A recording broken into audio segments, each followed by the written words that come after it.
শুভ দুপুর বন্ধুরা, আশা করি তোমরা সবাই খুব ভালো আছো। আমিও ভালো আছি। চলে এসেছি রবিবার দুপুরের একটা স্পেশাল মেনু নিয়ে। আজকে এটা আমি রান্না করছি না, আমার ছেলে রান্না করছে। রবিবারে ওর ছুটি থাকে, তো ওর একটু ইচ্ছে হয়েছে আজকে স্পেশাল কিছু বানাবে। তাই ও যেভাবে বানাচ্ছে আমি সেটাই তোমাদের সঙ্গে শেয়ার করছি। এই যে চিকেনগুলোকে ধুয়ে নুন হলুদ মাখিয়ে তার মধ্যে টক দই, আদা বাটা, রসুন বাটা এই মাখিয়ে রেখে দিয়েছে। এইবার পেঁয়াজ কাটাকাটি চলছে, পেঁয়াজ টমেটো এইগুলো সব কেটে নেবে। আমার গলাটাও একটু আজকে অবস্থা খারাপ, তো আমি যাই হোক, আমি ও রান্না করছে, ওর উৎসাহ দেখে আর ভিডিও না করে পারলাম না, তোমাদের সঙ্গে একটু শেয়ার করছি। এই যে কড়াইয়ের মধ্যে খুব সামান্য একটুখানি তেল দিয়েছে, 1 চামচ মতন সাদা তেল দিয়ে, আর এই পেঁয়াজ টমেটো, তারপরে আন্দাজ মতো একটু কাঁচা লঙ্কা, যে যেমন ঝাল খাবে। আমরা 500 মুরগি রান্না করেছে, তো 4টে কাঁচা লঙ্কা দিয়েছে, যেহেতু আমরা ঝালটা কম খাই। এই দিয়েছে পেঁয়াজ টমেটো লঙ্কা, একটু আলমন্ড বাদাম এবং একটু কাজু বাদাম, এই দিয়ে এখন এটা বেশ খানিকক্ষণ ভাজা ভাজা করে নেবে। এই যে বেশ খানিকটা ভাজা ভাজা করে নেবে। দেখো, এইবার এই পর্যায়ে এটা নামিয়ে একটা বাটির মধ্যে রেখে দেবে একটু ঠান্ডা হওয়ার জন্য।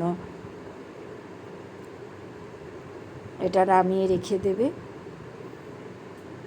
এবার কড়াইতে বাটার দিয়ে দিয়েছে।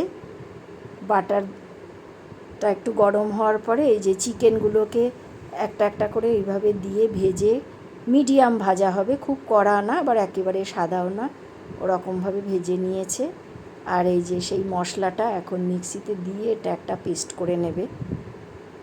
আমার ছেলের রান্না যদি তোমাদের ভালো লাগে তো please like share and subscribe করে দিও আমাকে, প্লিজ প্লিজ তোমরা খুব সাপোর্ট করো।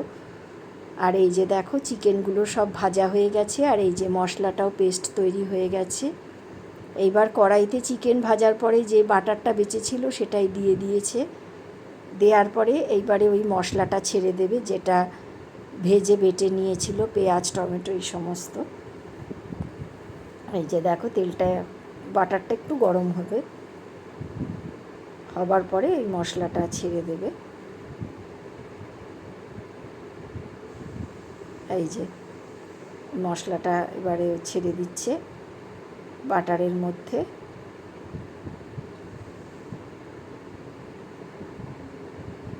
তোমাদেরকে আমি পুরো ডিটেলস ভিডিওটাই দেখালাম।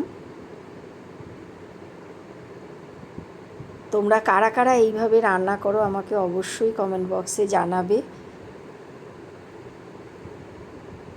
আর এই যে দেখো এই মশলাটাকে দেওয়ার পরে একটু আদা বাটা দিচ্ছে, 1 চামচ মতন, চা চামচে। এরপরে দেবে 1 চামচ রসুন বাটা, এই যে দিয়ে দিয়েছে 1 চামচ রসুন বাটা। দেখি কি করে এবারে ও।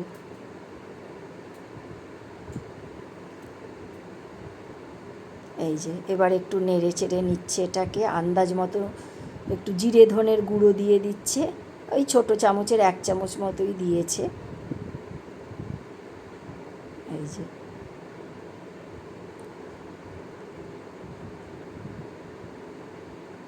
দিয়ে দিয়েছে।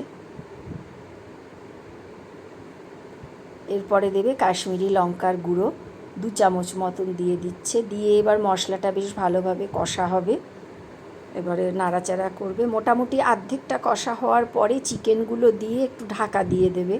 ওই সময় আমি ভিডিওটা করতে পারিনি, নেটের একটু সমস্যা হচ্ছিল, সেই জন্য সেটা তোমাদেরকে আমি দেখাতে পারলাম না। এই যে হলুদ গুঁড়ো দিয়ে দিয়েছে, মশলা কষিয়ে এরপরে চিকেন দিয়ে ওটা ঢাকা দিয়ে দিয়েছিল। তোমরা যদি এইভাবে বানাও তো বানিয়ে খেয়ে আমাকে অবশ্যই জানিও তোমাদের কেমন লাগলো খেয়ে। আর তোমাদের রেসিপিটা ভালো লাগলে আমারও খুব ভালো লাগবে। এই যে চিকেনটা এইভাবে দেবার পরে একটু দুধ দিয়ে দিয়েছিল মশলার মধ্যে, 2 হাতা মতন দুধ দিয়ে দিয়েছে। দিয়ে আবারও একটু নাড়াচাড়া করে দিয়েছে।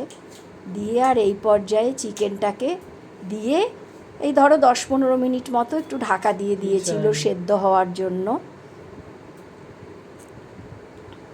এই যে 10-15 মিনিট পরে চিকেনটা এইরকম অবস্থা, মোটামুটি সবটাই সেদ্ধ হয়ে গেছে চিকেনটা। এখনও একটু নেড়েচেড়ে খুব সামান্য একটু গরম মশলার গুঁড়ো দিয়ে দেবে,